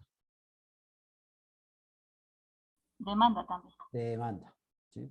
Y lo mismo va a pasar cuando está el precio 2, todavía se sigue presentando demanda. Cuando está a precio 4, ¿sí? Ya la demanda ha ido bajando, bajando, bajando, ya no demanda sino 12. Pero como el precio ha ido subiendo, ya el oferente dice 20. ¿A dónde hay un exceso? ¿En la demanda o en la oferta? La oferta. En la oferta, es que ya cambiaron las condiciones. Y lo mismo para precios de 5 y 6. En donde no hubo ni excedente, ni de demanda, ni de oferta. Donde ellos coincidieron que a ese precio están dispuestos a demandar 15 unidades los que demandan, pero también los que ofrecen están dispuestos a ofertar 15 unidades. Entonces, fíjense que hay una área de excedente de demanda, que es toda esta, pero también hay una área de excedente de oferta, que es toda esta. Y eso es lo que en el ejercicio le van a pedir que calcule como excedente del consumidor, que es la excedente, en la parte de arriba, la de la demanda, o como excedente del productor, que es esto, y deben calcular esos valores. Para calcularlo, con base en el desarrollo de las ecuaciones de oferta y demanda, va a ser muy dispendioso porque tendría yo que empezar a calcular precio por precio, a precio 0, a precio 001, a precio 002, y desarrollar una ecuación de demanda para una cantidad de precios antes o después del equilibrio del mercado. Y es muy dispendioso. Entonces hay una fórmula muy sencilla, que cuando yo ya he graficado la oferta de demanda, la curva de demanda y la curva de oferta, a mí se me van a presentar, ¿sí? Señalando por punticos acá, ¿dónde está el punto de equilibrio? Que es ahí en el 3 y hacia el 15. Se me van a presentar unas áreas. La área por encima del precio de equilibrio, o sea, por encima del precio de equilibrio, se llama el excedente de la demanda, conocido como excedente del consumidor. Y entonces sería este triangulito, partiendo de que aquí no me quedó bien esta curva, pero debe tocar aquí el eje. Esta D debe estar pegadita al eje de los precios. Y se formaría un triángulo. Y ese es el excedente del consumidor. Todo lo que esté por encima es el excedente del consumidor. Todo lo que esté por debajo del punto de equilibrio, sería aquí desde 4, es el excedente del productor, la naranja. Ya con esas áreas definidas en la gráfica, yo puedo calcular los excedentes. ¿Cómo? ¿Quién me dice cómo?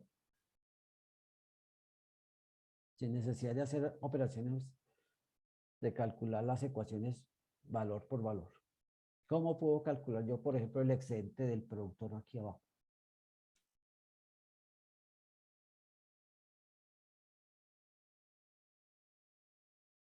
A ver, razonamiento.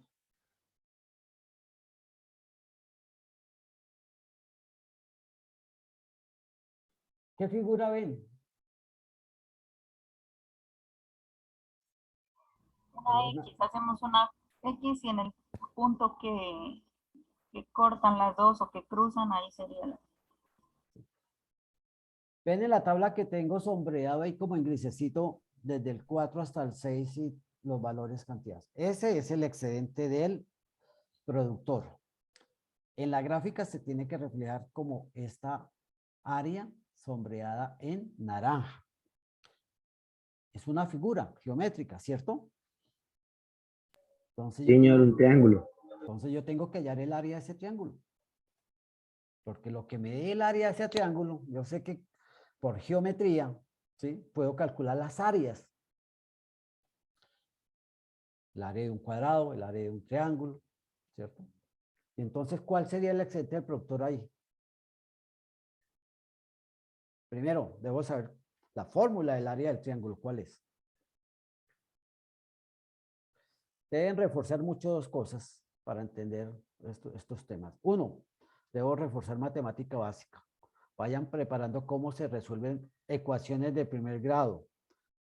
Cómo teniendo dos ecuaciones de primer grado con la misma incógnita, porque va a decir algo así como 210 menos 4P. P es el precio que tengo que despejar en demanda, y en oferta me va a decir 35 más 8P, y P tengo que despejar. Pero ambas tienen la misma incógnita, P, la ecuación de la oferta y la ecuación de la demanda. ¿Cómo para hallar P, que es el precio de equilibrio? Puedo hacerlo teniendo ambas ecuaciones con la misma incógnita. Y hay un método que se llama método de igualación. Entonces cojo 120 menos 8P igual a 70 más 8P y despejo P. Porque es la misma incógnita para ambos. Entonces empiezo a pasar valores de un lado a otro hasta tener a P. Pero deben repasar esa matemática básica que son ecuaciones de primer grado. Pero también deben repasar temas como esta, geometría. ¿Cuál es el área del triángulo?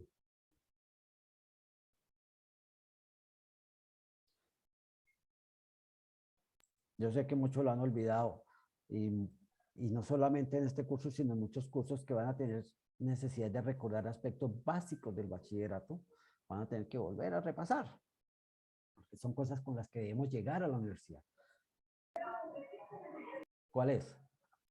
Tutor, esa no es la que es la base por la altura dividida en dos. Correcto.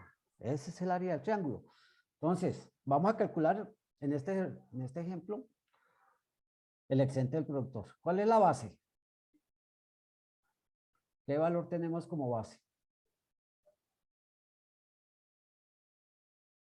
Voy a tratar de tener aquí un puntero.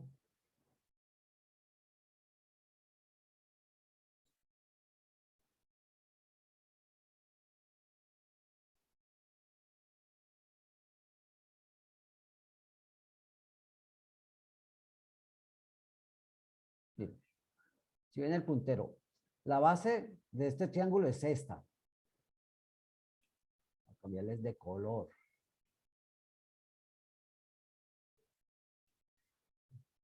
Esta es la base. Si la fórmula es base por la altura, si esta es la base, ¿cuál será la altura? Debe ser esta, ¿cierto? Esta es la altura. El base. ¿Qué cantidad tengo de base? De aquí a aquí, ¿cuánto hay? 15, tutor. 15. Por la altura, de 0 a 3. 15 por 3. Por 3, 45. Dividido En 2. ¿cuál es el excedente del Entonces productor? sería 22,5. 22,5. 22.5. Esa es el excedente del productor, ¿sí? Ese es. Entonces, cuando ustedes vayan a resolver el ejercicio, primero tienen que hallar el equilibrio. Teniendo el equilibrio, van a encontrar que ya tienen este puntico, pero tienen que hallar otros puntos. Tienen que hallar cuál es el punto de la demanda acá, cuando el precio es 0, cuántas cantidades son, y fijan ese punto. Y cuando el precio, y cuando la cantidad es 0, ¿cuál es el precio para fijar el otro punto de esta curva de demanda? Es decir, que dice D acá, y yo tengo ya una curva de demanda. Y lo mismo hago con la oferta. Con la ecuación de oferta digo, no necesito hallar el punto de acá, sino solamente aquí a donde voy a cortar el eje de las cantidades. Y digo, cuando el precio es 0, ¿en dónde está la cantidad? Entonces cojo la ecuación y digo P0 y desarrollo la cantidad para hallar el otro punto y hallo la otra curva. Y ya con las dos curvas hallo las áreas por encima y por debajo de el equilibrio que he hallado primero. Y entonces va a ser muy fácil que ustedes hallen los excedentes del productor y el consumidor. Pero el concepto teórico es que todo mercado tiende al equilibrio y cuando se pierde el equilibrio, el mismo mercado y incluso a veces el Estado busca restablecer el equilibrio. Por eso es que cuando los precios suben de algo para que vuelven y bajen para no afectar la canasta familiar y la tasa de inflación y la economía general, se deben tomar acciones para que el mercado vuelva a su equilibrio. ¿Cómo? Por ejemplo, importando un alimento que se escasea y que es básico y que nos está afectando el IPC. Y entonces vuelvo a lo que le decía yo ahorita con el dólar al principio. ¿Cómo puede intervenir el Estado para que el precio del dólar vuelva a tener un equilibrio? ¿Sí? Saliendo a vender dólares. Porque al ofertar, ¿sí? Satisface la demanda que hay ahorita aumentada y entonces el precio vuelve y baja al nivel de equilibrio como debe ser. Entonces los mercados siempre se pueden regular. Recuerda cuando vieron los principios, el Estado puede siempre regular las situaciones de mercado. Era uno de los principios. Las tareas que se ponen ahí no es por ponerlas, es para aprender a ir comprendiendo más adelante todo lo demás, porque todo va encadenado. Entonces los mercados siempre deben estar en equilibrio. Cuando pierden el equilibrio por alguna situación, entonces siempre tratan ellos mismos o con intervención de que vuelvan otra vez al equilibrio de la economía. Ese es el tema de oferta, demanda, mercado, equilibrio del mercado. Pero hay otros temas que van a ver que tiene que ver con, bueno, aquí hay un ejemplo que era el excedente, puede ver que ahí en un ejercicio se halló. ¿Qué pasa cuando la curva de oferta está aquí y me genera el excedente del consumidor? Ustedes pueden ver que tiene ahí un triángulo, fácil, base por altura sobre 2. Pero en la parte inferior me dio a mí un trapecio. Entonces, para no hallar el área del trapecio, yo lo divido en dos, un cuadrado y un triángulo.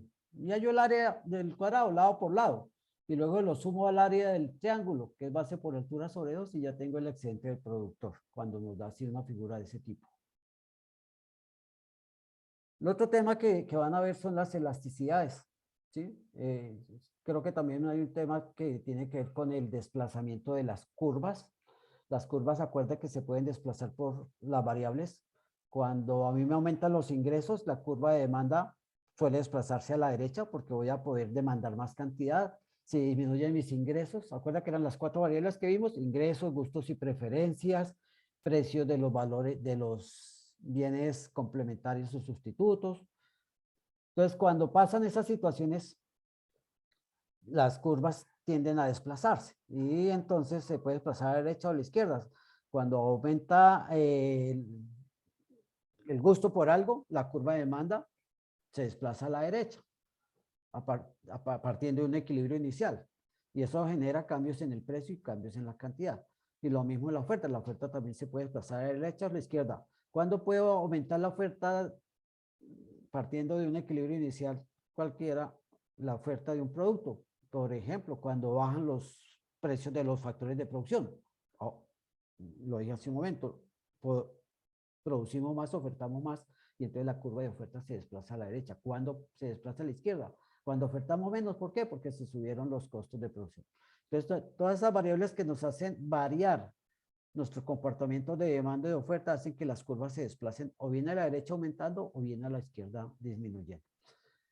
Y el otro tema va a ser las elasticidades. La elasticidad es cómo responde un bien, la demanda de un bien, ante la variación en el precio. Y eso se puede calcular, porque ya lo dijimos, si los precios suben, las cantidades demandadas bajan. Y si los precios bajan, las cantidades demandadas suben. Y eso se conoce como elasticidad precio de la demanda. Pero ¿cómo la calculo yo? ¿Cómo la calculo yo para saber de qué tipo es? Porque hay 3 tipos de elasticidad. Cuando la elasticidad es mayor que 1 se llama elástica, y cuando es igual a 1 se llama unitaria, y cuando es menor que 1 se llama inelástica. Tengo que calcular a ver si es mayor, menor o igual que 1. Y sencillamente es por la variación porcentual. Si la cantidad de demanda, esa variación porcentual de la cantidad de demanda, yo la divido en la variación porcentual del precio, entonces puedo encontrar el valor. Ahora, ¿qué significa variación de la cantidad? Y es que normalmente cuando cambian los precios, se puede presentar que esa variación sea mayor o menor. Se utiliza mucho para promociones, para ofertas. Entonces, cuando son épocas malas, entonces la ropa, por ejemplo, o temporadas bajas en turismo, ¿sí? Entonces utilizan la medición de esta elasticidad para mejorar sus ingresos. Entonces yo digo, son meses malos, voy a bajar el precio de los jeans en un 20%. Listo. Digo, va a pasar de 100.000 a 80.000. 20%. Y entonces yo espero a ver cuál es la reacción de la cantidad demandada. Entonces la gente dice, bueno, cuando yo lo tenía en 100, estaba vendiendo 100 jeans. Ahora que lo bajé a 80, ¿sí? Estoy vendiendo 150 jeans. Quiere decir que la variación de la cantidad demandada fue mucho mayor que la variación en el precio, porque el precio lo bajé un 20% y la cantidad demandada fue un 50%. Eso me va a dar mayor que 1, ¿sí? Y va a decir, ah, eso es elástico. Y al hacer la operación del ingreso, si yo multiplico cuando estaba la cantidad de jeans a 100 pesos por el precio, y comparo ese valor con la cantidad de 150 jeans a 80, ¿sí? Va a ver que el ingreso va a ser mucho mayor en el segundo caso. Y eso dice, por eso es que hago la promoción, porque ahora vendí mucha más cantidad de plata y como yo me gano un porcentaje sobre el total de ventas, pues me va mejor. ¿Sí entendieron el concepto de elasticidad? Pero hay productos que diga, no, yo voy a bajarle a la sal un 20% a ver si sube más la cantidad de mano 20%. Y no, señor, porque no es un bien elástico. Así baje la sal, la cantidad que uno sigue consumiendo es lo mismo. Entonces, no todos los artículos tienen elasticidad mayor a 1, no son elásticos. Solo ciertos artículos que motivan a la gente a comprar más. Normalmente los artículos de primera necesidad, ¿sí?, no son elásticos. Uno sigue consumiendo lo mismo. Así baja el precio o sube el precio, normalmente. Este es el concepto de elasticidad precio de la demanda. Existe otro que es el del ingreso de la demanda. Recuerde que también otra de las determinantes no era solamente el precio, sino los ingresos. Si a mí me suben los ingresos, demando más cantidades, o me bajan los ingresos, demando menos cantidades. Eso me produce también desplazamiento de las curvas, pero también lo puedo medir. Y yo lo mido sencillamente con una formulita, que es esta. Relaciono la variación porcentual de la cantidad, no, este no es esto. Relaciona la variación porcentual de la cantidad demandada sobre la variación porcentual en la renta o en el ingreso. O utilizo esta otra fórmula. La cantidad que me resulta después, o cantidad 2 menos cantidad 1 sobre cantidad 1 y el ingreso. ¿Qué quiere decir cantidad 1? Que cuando yo tenía un ingreso 1, ¿sí?, la cantidad de demanda era Q1. Pero cuando tuve un ingreso 2, que puede haber sido que mejoró o que disminuyó la cantidad demandada, entonces me da una cantidad 2. Entonces, a partir de las tablas que la entregan en el ejercicio, ustedes deben, comprendiendo bien el concepto, de que es que la cantidad demandada depende también del ingreso recibido y que puedo medir. ¿Y por qué es importante eso? Porque eso ese resultado numérico que me va a dar al aplicar la fórmula de la elasticidad e ingreso de la demanda, me va a determinar qué tipo de bien es. Entonces, hay bienes que son mayores a 0, se llaman normales, o menores a 0, son inferiores. ¿Cuáles son los bienes inferiores? Que entre más gano, compro menos. ¿Cuáles son los bienes normales? Los que me dan mayor a 0, porque la relación que me da es que entre más gano, compro más. ¿Sí?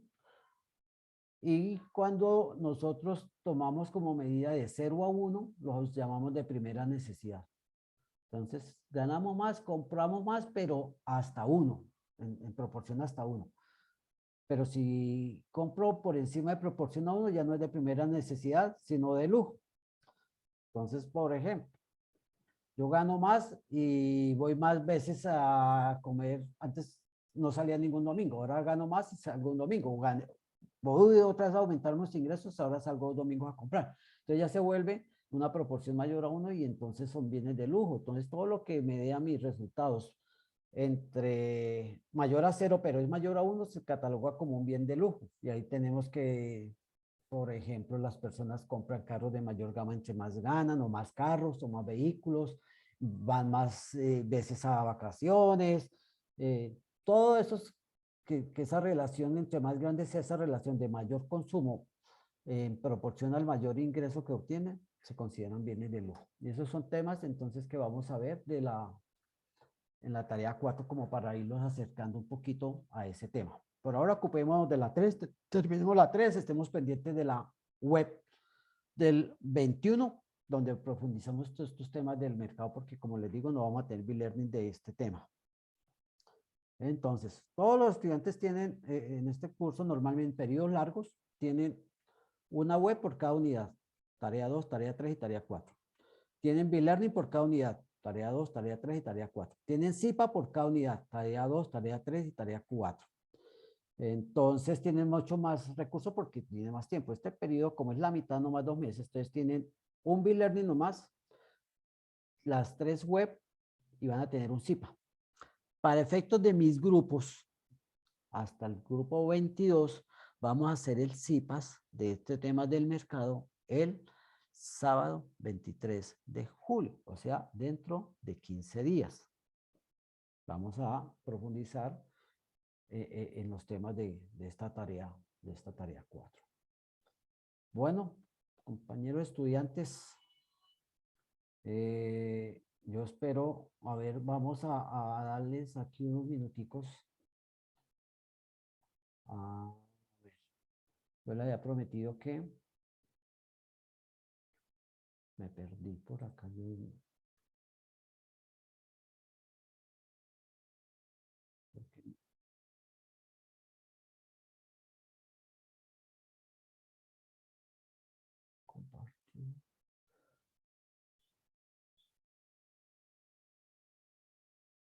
Bueno, ¿están viendo la pantalla?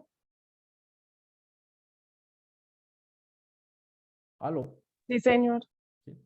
Bueno, vamos a ver un poquitico eso antes de compartirles un enlace aquí por el chat. Se lo voy a compartir de una vez. Porque si no llenan este enlace de registro de asistencia, ven acá, difícil.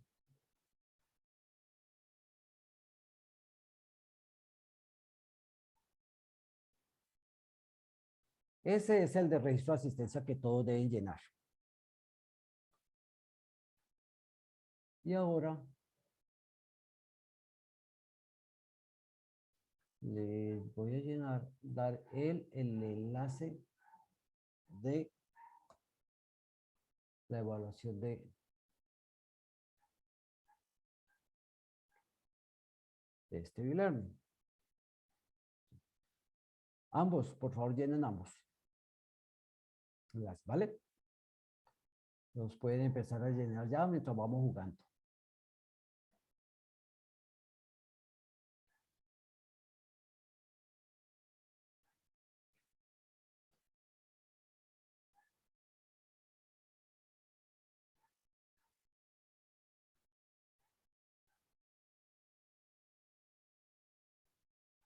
Estoy tratando de ver solamente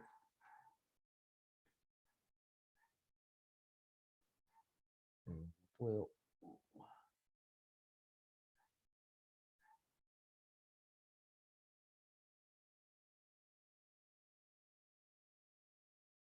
Creo que es primero acá.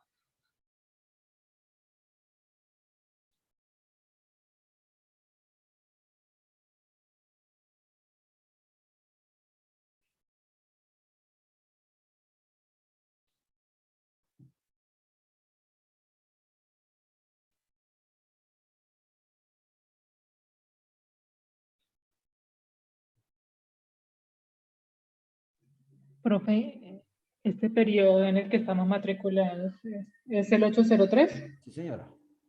Ok. Profe, disculpe, en zona, digamos, en mi caso pertenezco a la zona centro-sur, pero para este e-learning cambié de zona. Igual coloco centro-sur. ¿De dónde es? Sí, señora. Ah, vale, muchas gracias.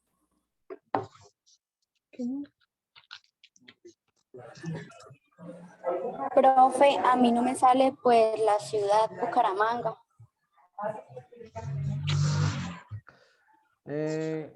Coloque la ciudad donde está matriculada. ¿Sí? Por eso, Bucaramanga, pero no me sale. ¿Qué sale? ¿Qué ciudad le da opción? ¿Sale zona centro-oriente? Espéreme un momento, espéreme, miro acá, pero...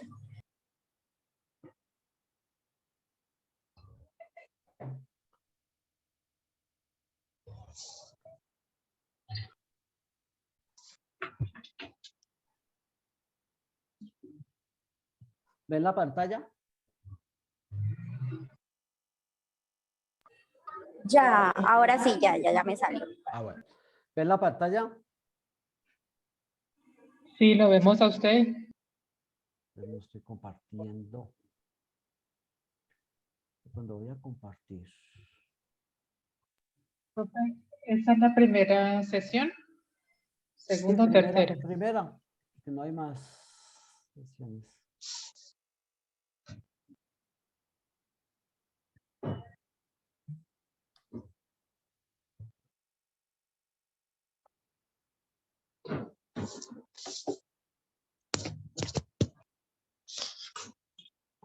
Ahora, ¿me dicen la ven?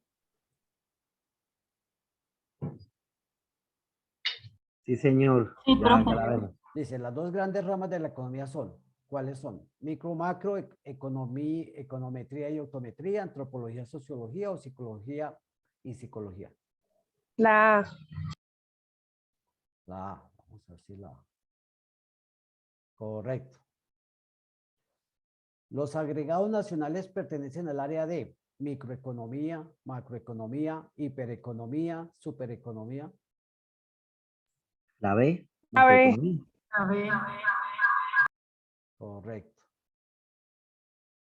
Es como una evaluación de de lo que vimos hoy.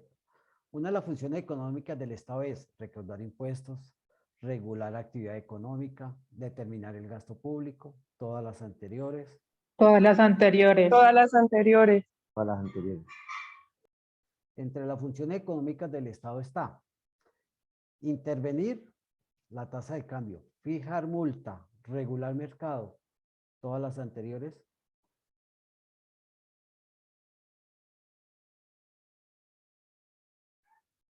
La A. Sí. Pero él también regula los mercados, ¿no? Profe? Entonces, Sí, el mercado. Fija multas. ah, Pues la vía fija multa. Claro. la parte fiscal, sí. La Superintendencia de Entonces Industria y todas las Comercio, anteriores. Todas las eh, anteriores, entonces. en estos días se vio que la Superintendencia de Industria y Comercio, que es una entidad de Estado, había sancionado a una empresa por abuso del consumidor, algo así, ¿cierto? Se ve con frecuencia. Cuando hubo la cartelización de los pañales, de los cuadernos, también los multó por romper estatutos de protección al consumidor. Entonces, todas las anteriores, correcto. El Producto Interno Bruto es el producto de los impuestos, el valor de las exportaciones, el gasto público en educación, el valor de la producción de los bienes y servicios de un país. La C. La C. No sé, bien, aprendieron el concepto. Cuando se habla del PIB real, nos referimos a un PIB inflado, un PIB deflactado, un PIB reventado, un PIB desinflado. La A. La B. La B. La B. PIB real, deflactado, se le eliminaron la variación en los precios. ¿Sí? Cuando nos referimos al desarrollo económico, hacemos alusión a mejoramiento de las condiciones de vida, generación de productos de mejor calidad, más impuestos, mayor producción de alimentos. La A. La A, acuerde que es cuando mejoran las variables sociales. Hablamos de desarrollo económico, que es diferente a crecimiento económico. ¿Qué es esta pregunta? Crecimiento económico se conoce como el aumento de desempleo, tasas de inflación, PIB, ninguna de las anteriores.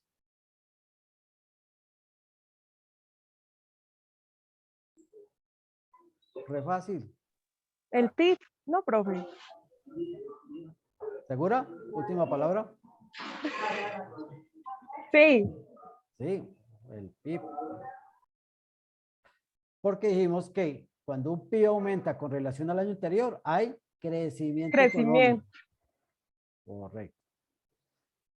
Deflactar el PIB significa calcular la inflación, revisar los precios de la canasta familiar, calcular el PIB real, eliminar la variación de los precios.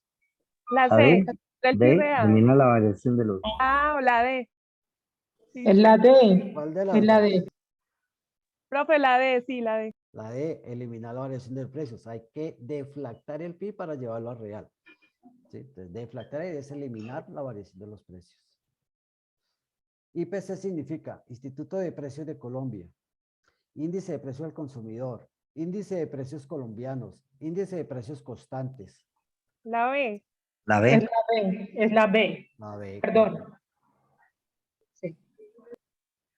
Para determinar el IPC es necesario investigar los cambios en la variación de la tasa de cambios, el índice de la bolsa de valores, el boletín del consumidor o la canasta familiar. La canasta familiar. La C. Recuerde que con el valor de la canasta familiar hallamos el IPC. La tasa de inflación se calcula a partir del deflactor del PIB, del PIB nominal, del índice de precio al consumidor o todas las anteriores. La B. La B. La tasa de inflación es llevar a valores porcentuales el índice de precio al El consumidor. IPC. Correcto. Listo, gracias. 50 puntos ganaron por contestar bien. Ay, qué belleza, profe. Listo. Ya llenaron el... Veamos. Vamos a compartir, dejar de compartir. Ya llenaron la... Solo pude llenar el de la asistencia, me falta el otro enlace. Bueno, vayan a ir silenciando uno y después el otro. Me reenvía el enlace de los dos en los dos chats. Ya en un minutico se los vuelvo a enviar.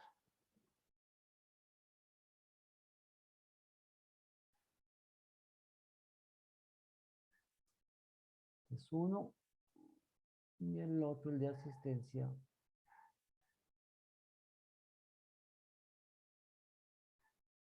Va el otro. Va el otro. Ahí están ambos.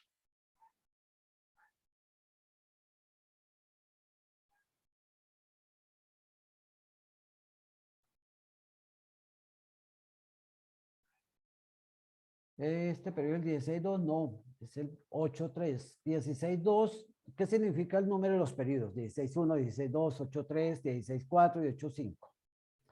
Significa el orden. 16.1 es 16 semanas, primer periodo que ofertamos. 16.2 es de 16 semanas, segundo periodo que se oferta, que va de como de marzo a julio, están terminando por estos días.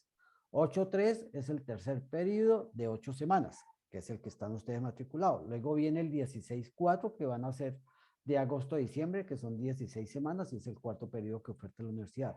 Y luego hay un quinto periodo que oferta la universidad, pues se llama 16.5 porque es de 16 semanas y va de noviembre a marzo, porque tenemos matrícula permanente. Entonces, siempre para comprender esas referencias, que es 16 y que es 8. Y los otros 1, 2, 3, 4 son el número de periodos ofertados durante el año.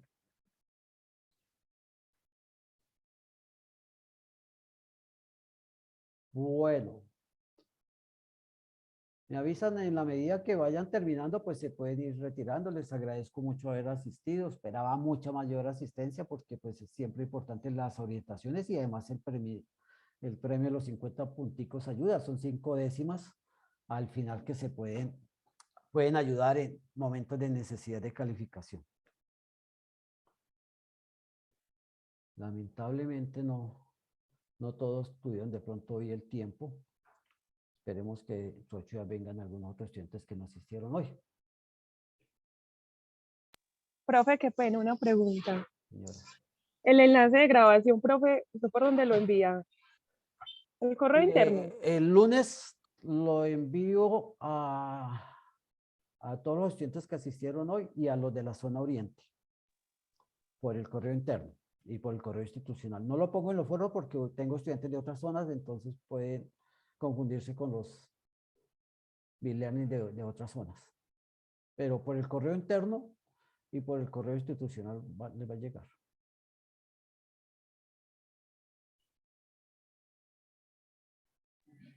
Bueno, profe, muchísimas gracias. No, a ustedes por haber asistido. ¿Ya todos llenaron los formularios? ¿O falta alguno? Sí, profe, por mi parte ya. Muchas gracias. Yo creo que sí, ya. Perfecto. Muchas gracias. Sí. Voy a cerrar la grabación.